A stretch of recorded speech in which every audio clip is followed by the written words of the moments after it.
तो नदिया बुता दिया राजा जी। पलंगिया पलट बड़ माजा जी, दिया बुता दिया राजा जी।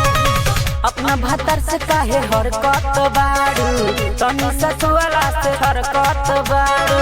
अपना भतर से काहे हरकत बारू, तनी ससुराला से हरकत बारू। कौना गलती के देलू ऐसे साजा जी।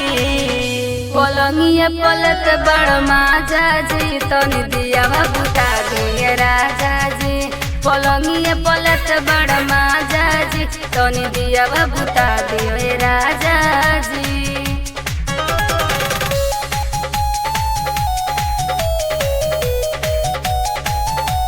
पलंगिया पलट बड़ माजा जी, तनी दिया बुता दिया राजा जी।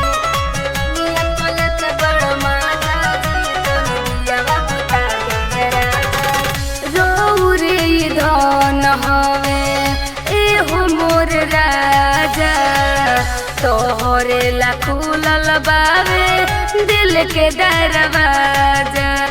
ई राजा सुन ना, खुश कद प्यार से अपना भतार के, काहे तड़ पावतारू ऐसे मुस्की मार के।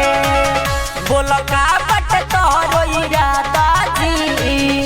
पलंगिया पलट बड़ माजा जी, तनी दिया बुता धोए राजा जी। पलंगिया पलट बड़ माजा जी, तनी दिया बुता धोए राजा जी।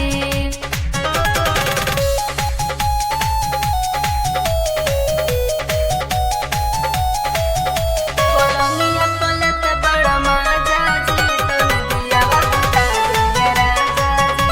पलंगिया पलट बड़ माजा जी, तनी दिया बुता धोए राजा जी। बंद कोठरिया करी बंद कर लाई, मन भर प्यार करी रहुओ फूल नाई। रौरे धन सबर करी आरती राज तू जनताड़ पावा है पियानी पूके मन तू लगा।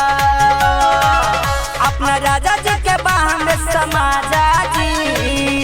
पलंगिया पलट बड़ माजा जी, तनी दिया बुता धोए राजा जी। पलंगिया पलट बड़ माजा जी, तनी दिया बुता धोए राजा जी।